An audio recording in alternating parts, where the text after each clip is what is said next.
Hello and welcome to another episode of Virtual Legality. I'm your host, Richard Hoeg, managing member of the Hoeg Law business law firm of Northville, Michigan. And today we're going to be talking about end of life. Not your life, not my life, hopefully, but instead the end of the life of a console platform and other technological devices as this becomes more and more of an issue as we move from 2021 into the great beyond here.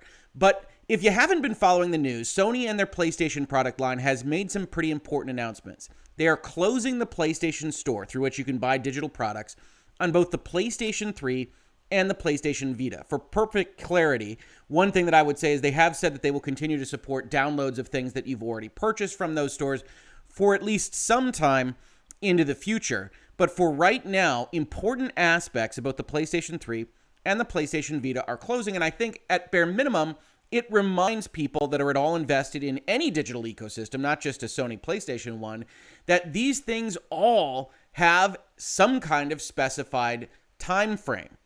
That preservation of these particular games that are digital or perhaps available only on digital through the PlayStation 3 store or the PlayStation Vita store are going to become more and more difficult to access and to find. And certainly for preservationists, people that love the video game industry and want to see that history of the video game industry preserved in some way, this presents yet another alarm bell for what the future holds for these kinds of things. A greater alarm bell, however, was made known to me from a number of you that have followed the channel or that otherwise know about virtual legality regarding a video that was done by a YouTube channel called, and I apologize in advance for the pronunciation here, Hikikomori Media, who flagged a topic on this whole PlayStation issue as follows. Your PlayStation software has an expiration date. The CBOMB explained. Now, as you know, I am fully aware of my limitations as an engineer, as a technologist on how these things work. So I highly recommend, if you're interested in the specifics here, that you go and you check out this video. I always like to link to the source material in any event. But as he goes through and explains what's happening here in short form, the PlayStation 3 and the PlayStation 4, and it's not been able to be seen on the PlayStation 5 as of yet, have to verify that the time frame shown in the PlayStation 3's internal clock matches up with some check, whether it's through their own battery or the PlayStation Network, in order to unlock access to digital games. It's effectively a kind of authentication that you're not dealing with a hacked PlayStation, you're not doing something untoward, that these games are verified by virtue of the clock. The problem is that the battery, of course, like any other piece of technology, can break down over a period of time. And the solve for that from the Sony side was to go and ask the PlayStation Network what time it is, and assuming everything is fine there, then you get to access your digital games, no problem.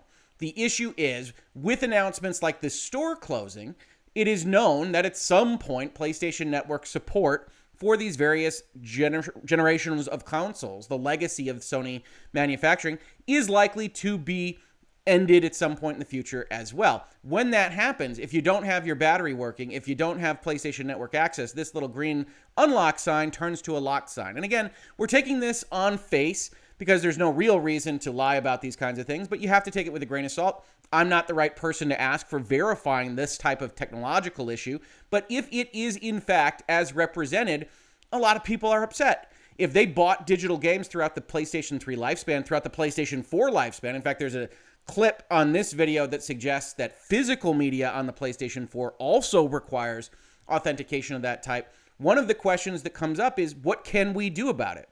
Right? The PlayStation 3 is not a young system, right? It was released in November of 2006. So one of the things that I like to start out with, because a lot of people ask this from a legal perspective, can we bring a class action? Can we bring a lawsuit? What can we do against Sony? In fact, the video that I just mentioned asks that question at the end. One thing that's important to know about products liability and products in general under the law, at least in the United States, and I am, again, a United States lawyer, is that products are not anticipated to be available and function perfectly forever under the laws of the states of the United States. So when you see that a system came out in November of 2006, we're looking at 15 plus years ago when we're having this conversation, one of the things that will come up is it reasonable to expect that this system will continue to operate 20 years on? And for the most part, that's not the case with consumer electronics. You can say that that's right. You can say that that's wrong. You can say it's better protected in other jurisdictions, and I would believe you. But one of the things we have to look at is the distinction between Sony doing something in November of 2007, say, and doing something in terms of closing off the PlayStation Network in November of 2026. That there are certain reasonability standards that are applied to products liability. That if you go and you buy a washing machine on the cheap from Walmart or from wherever, it's not anticipated by Walmart, it's not anticipated by you that it will last 20 years. It's going to last some time frame less than that. And consumer electronics don't really leave that field as much as it might bother you or I in terms of the preservation of access to those video games. So that's your first hurdle. And this video, I think, as we talk about the legal landscape of what we're looking at with a problem like this, is going to be a presentation of hurdles. There are things we can talk about as potential fixes for something like this, but it's going to be a lot of problems in terms of the contract language that Sony has put forth, in terms of the contract rights that American citizens have under the end user license agreement, the software license, the warranty, and what on. Continuing, let's take a look at the software product license agreement. I believe this was the copy that the earlier YouTube video actually showed. A couple of things to note here before we dive into the language. One is that the license agreement that is applicable to the software that you purchased is applicable at the time that you purchased it. You agreed to an end user license agreement at that time. It will have been amended a bunch of times since then. Generally speaking, these are going to operate so that they automatically amend the next time you access the software, or maybe you have to click through a box again. Perhaps you have had instances where you've gone into a video game and you've clicked the box for the second time because something has changed in the end user license agreement. That means that it's not entirely transparent what terms apply to the software as you purchased it when you did purchase it, but we can take certain things as generalized concepts that are going to be the same even back in 2006. First, we look at the Sony PlayStation software product license agreement, and we see that the defined term software with a capital S is all software products on authorized PlayStation systems. So when we look at a document like this, which would be incorporated by reference in the PlayStation Store, you would have agreed to it, even if maybe you didn't notice it when you purchased something from that PlayStation Store, incorporates all notions of software products, every game that you purchased through the PlayStation Store. As we've talked about in Virtual Legality before, it's entirely important, it's critical to note that software as a concept is really never sold by the software owner. They retain the intellectual property rights to the software and they license out certain rights to you, primarily the right to play the game you just purchased on the PlayStation Store on your authorized PlayStation system, which for the most part is all anybody wants to do with it. But we get into fights here in Virtual Legality with various folks that suggest that this is a bad thing, that it's not sold, it's only licensed. That isn't entirely accurate. Every piece of pop culture that you purchase, even whether it's a Blu-ray on a movie or even a book, you're purchasing in terms of a license to the intellectual property. The original publisher has the rights to continue publishing the book. The original movie studio has the right to commercialize the viewing of that movie. You can't just take a Blu-ray of Avatar, put it up in a movie theater, and charge people to enter and watch it. That would be a violation of the intellectual property rights of the movie studio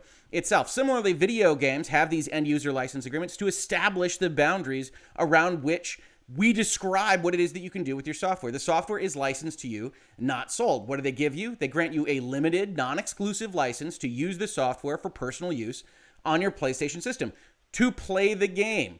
The license does not include renting, leasing, or sublicensing the software, making it available on a network to other users, modifying, adapting, translating, reverse engineering, decompiling, disassembling, creating derivative works, creating or making available unauthorized mods, or copying, publicly performing, or broadcasting the software. Now, that last one is a point of contention here in Virtual Legality, right? We talk about streaming and things you do on Twitch, and I've pointed out in a number of places that the end-user license agreements for a lot of these games, the baseline prohibits things like publicly performing or broadcasting the software in a way that should give every streamer pause, whether you're on YouTube gaming, Facebook gaming, or Twitch. But that's a topic for another video, and if you go and you search for that topic on this channel, you'll see it discussed in a number of places. So the baseline starting point is when you buy something from the PlayStation Store, you don't own it, you're licensing it only to use it on your PlayStation and not to do anything else with it, subject to these terms. These terms also say that SIE may, by automatic update or otherwise, modify the software at any time for any reason. If the software uses online servers, SIE makes no commitment to continue to make those servers available and may terminate online features at any time. Now, this sounds really bad for what we're talking about here, right? Which is a PlayStation Store going away, no longer able to authenticate the time and date, and thus killing your licenses that exist that you've purchased either on your system or through what would have been a download tab on the store. Understand, from a legal perspective, from the context here, this isn't actually quite as bad as it sounds. Yes, they can change anything for any reason. No, they wouldn't be able to do that the moment after you bought it without getting into trouble for good faith and fair dealing under their contracts, as we've talked about in virtual legality. You do have to not just be committing fraud, even if you reserve certain rights in your contract. But also this blue area here, where if the software uses online servers, it makes no commitment to continue to make those servers available, is a slightly different concept from whether or not the PlayStation Store is authenticating your license to the video game. This is more conceptually something that is actually using an online server, something like a game as a service, a Destiny or a Division, or currently I think Outriders is the popular game right now. That this is distinct in my mind, and I certainly would support the argument if it came up in some kind of legal context, that this is about actual delivery of functionality through online services, terminate online features, and certainly access to a single player game just by virtue of checking a date isn't an online feature. It's just a protection mechanism at the Sony console level. So while it is strong language, they would certainly present it as them having the right to do this kind of thing. It isn't as strong as it might otherwise be suggested. Similarly, in the warranty language, and the earlier video makes small errors here. They're not lawyers, so we don't hold it against them. In terms of analyzing the warranty here and seeing that things are delivered as is, this is really about liability that attaches to Sony, not exactly whether they have the right to do something and whether you have the right to fix it. The biggest issue in this section is that they say that SIE may, at its sole discretion, discontinue supporting software at any time, and SIE has no liability for such discontinuance. You can't sue them for money, for liability. You might be able to bring some kind of action to say, hey, you have to fix this for us. In fact, the video that brought all this up suggests an end-of-life plan that just says, hey, we turn off the clock checks if we stop supporting the PlayStation Network on these various consoles, which would seem to be easy enough to do. Obviously, what is easy enough to do isn't something that these corporations always do, but it's worth holding their feet to the fire on that kind of thing. The rest of this is really just about liability. They're saying that if something accidentally happens, if we lose data, if it's interrupted service, that you can't sue us for liability. It doesn't really encompass the things that they directly do, such as turning off access to the PlayStation Store. So we're, again, in kind of gray area. Sony's obviously written this to be as protective of themselves as we would expect, but we haven't really lost the fight necessarily if we wanted to have that fight. Where we get into more significant trouble is here. The question was, can you bring a class action? The answer is, by the words on the page, no. When you look at this document, you're actually agreeing to individual arbitration. You and the adverse Sony entity must seek resolution of the dispute only through arbitration of that dispute according to this section, and not litigate that dispute in court.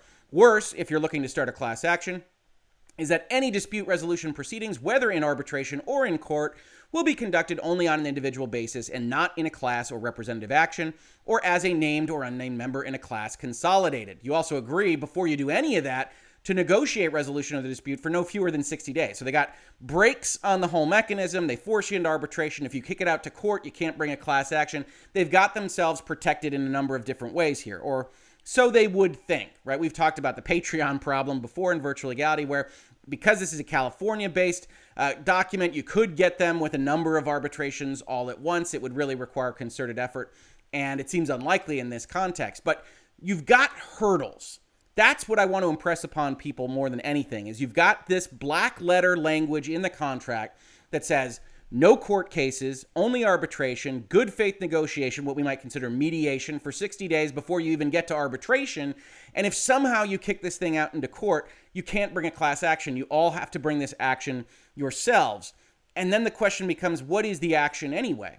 Right? We've got a contract here that says we can change the software. We don't have to support the servers. You're going to have to try to bring something like false advertising or a breach of good faith and fair dealing, these concepts that are a little bit inchoate, a little bit ephemeral, that are not as easy as, oh, you've made this promise to me in this sentence, and now you violated it, so I can come after you.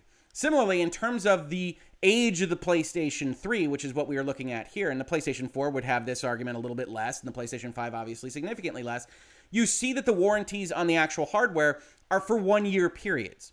That the concept kind of built in here is that the PlayStation 3 will last as promised by Sony for a year, and after that point, you'd have to pay for servicing. So what we're fundamentally talking about is a battery that goes away. It's a hardware failure some 10 years, 15 years on, and that generally wouldn't be the kind of thing that the law would expect Sony to have to cover. So you've got this kind of situation where you've got a console that is after its expected end of life, so the 7 years of the generation, maybe even the 10 years, if you want to extend it a little bit, with a battery failing after that period, and then by virtue of them not wanting to support a PlayStation store that probably isn't making them money, that is involving a little bit of extra cost, that isn't a good business decision at that point in time, they've got the justifications they need to generally make that call. Doesn't leave PlayStation owners in a great spot. And one of the other things that was brought up in the video was class actions have been brought against Sony on changes to the core functionality of the system. If you don't remember, and this is an article from April of 2010, a class action lawsuit was filed against Sony for releasing a firmware update that intentionally disabled the install other OS feature, the Linux feature, that was marketed as part of the PlayStation 3 product. In fact, the plaintiff in this case said, "This is false marketing. I bought a PlayStation 3 because of this OS feature. You've effectively mandated that it go away." And this class action was eventually settled. But understand that this wasn't kind of a breach of warranty concept. This wasn't a breach of something in the contract language that we just reviewed. It was effectively false advertising that you put out here that this is what your system would do, and you were tricked, and so I can bring a lawsuit. Now, somebody could come out and say, hey, you know what the PlayStation 3 really advertised that it did? It played video games, and it's going to stop doing that, but it's going to stop doing that 15 years, 20 years down the line. So that presents its own problem. Now, there is another direction that you can go with this. This video actually talks about not wanting to be a pirate, not wanting to have piracy, wanting to support these systems, wanting to potentially buy digital games, not blaming digital game players and owners and buyers because that might just make the most sense for them. And I agree with everything that this video said on that point. But we aren't necessarily talking about something that is bright line piracy. If you haven't read the DMCA outside of what you might see in terms of YouTube strikes before, there's a section entitled Circumvention of Copyright Protection Systems. And it says broadly, no person shall circumvent a technological measure that effectively controls access to a work protected under this title. In other words, you can't go and hack around things like clock checks and authorizations and whatnot. But there's a giant exception to all of this. If we scroll down in this law, we see that the librarian of the Library of Congress shall publish a class of copyrighted works for which the librarian has determined, pursuant to the rulemaking conducted under subparagraph C, that non-infringing users by persons who are users of a copyrighted work are or are likely to be adversely affected, and the prohibition contained in subparagraph A shall not apply to such users with respect to such class of works for the ensuing 3-year period. Said another way, the librarian goes through and analyzes the current state of technology every 3 years and comes up with a report that says this would be too problematic for a certain class of consumers, of users, whatever it might be. And so those folks no longer have to abide by this restriction.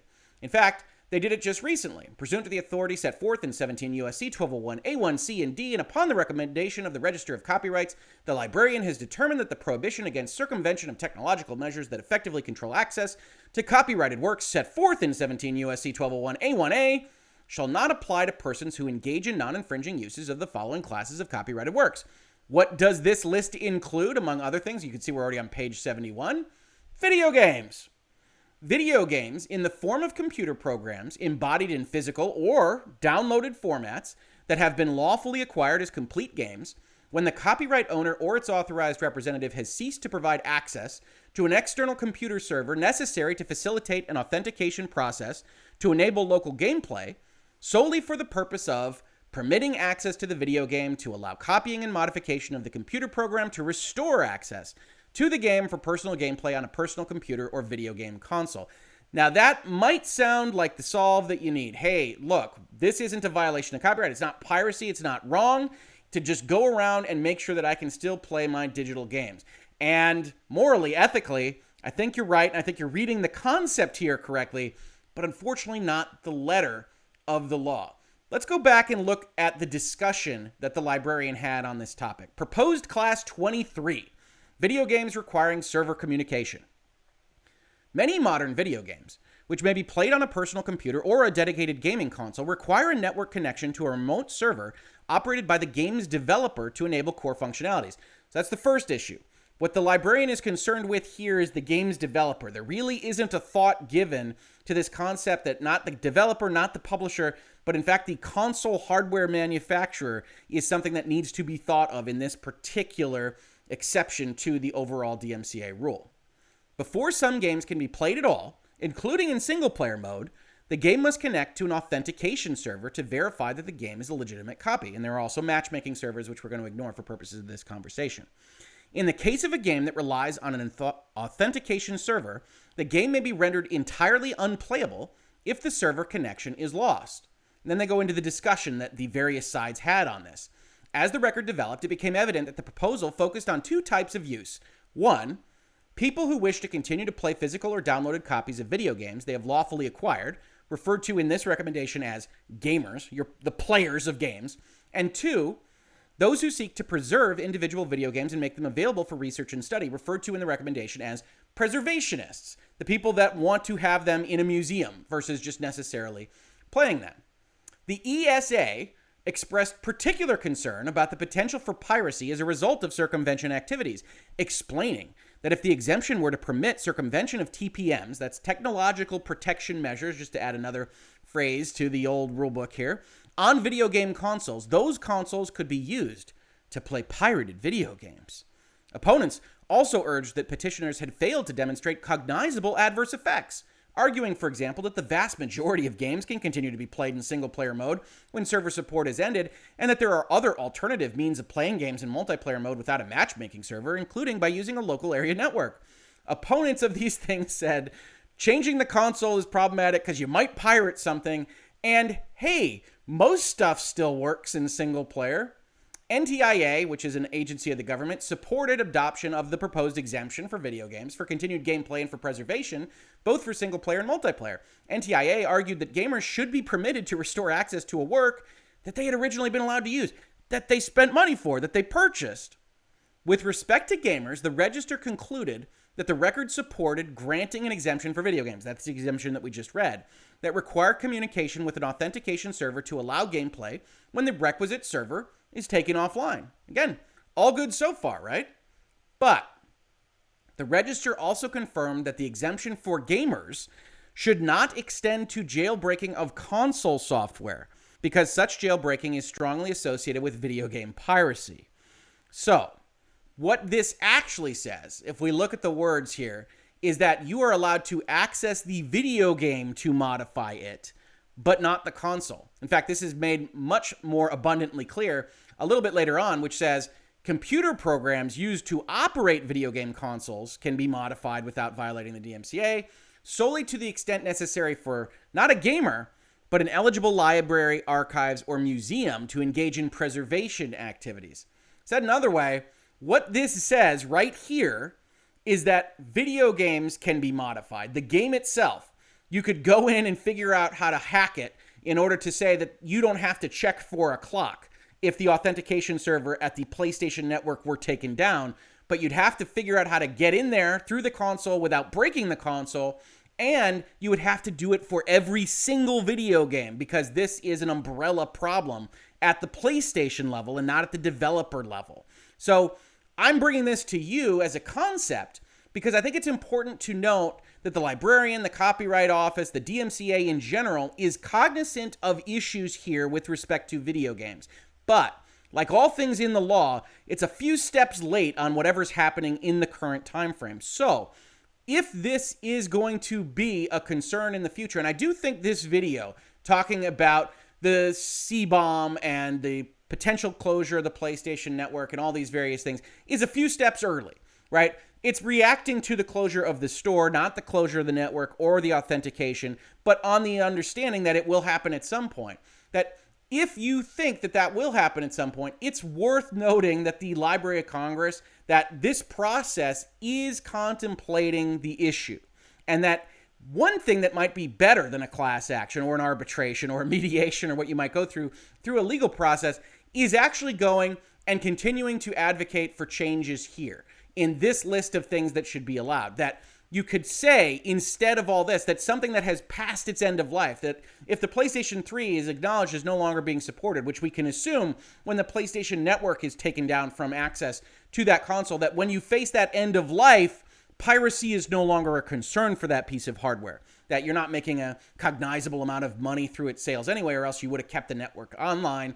And so now once that happens, once you take down that console level server, then now gamers should be allowed to modify the console software just like the preservationists in order to access the things that they purchased. But it doesn't say that right now. Now, the important part of this entire process is to note, however, that this is something that is ongoing, that is looked at constantly for what should be exempted from this particular rule. And so I think that advocacy on that point is much more likely to bear fruit than going through the legal redress system for a console that would probably be 20 years old at the time, with a 1-year warranty and a lot of contract language that suggests you can't complain anyway. Doesn't mean that an enterprising class action litigator or attorney doesn't bring it up. Certainly could, and certainly could potentially try to squeeze some kind of class action settlement out of Sony in the future. But the most important thing, just like we do in virtual legality here, is to continue to get these messages out, to continue to examine these things, the language in the contracts, how these products actually work, so that more people are better informed about them, make better decisions, and bring that pressure on these entities when it's deserved. As I do think it is here, end of life should be something that is contemplated now that we have consoles that were digital only, or that had the capability of being digital only, reaching that end of life plateau. This has been Virtual Legality for today. If you enjoyed this, we're talking about the business and law of video games, music, movies, television, pop culture, and more all the time on this channel. Please consider supporting it at Patreon, Streamlabs, or by buying a shirt or mug down below. If none of those things appeal to you, every single little bit helps. Just subscribe, ring the bell, leave a comment, make Google happy, and tell your friends that we're having this conversation. If you caught this on YouTube, thank you so much for watching. And if you listen to it as a podcast, thank you so much for listening. And I will catch you on the very next episode of Virtual Legality. Virtual Legality is a YouTube video series with audio podcast versions presented as commentary and for education and entertainment purposes only. It does not constitute legal advice and does not create an attorney-client relationship. If you have legal questions about the topics discussed, please consult your own legal counsel.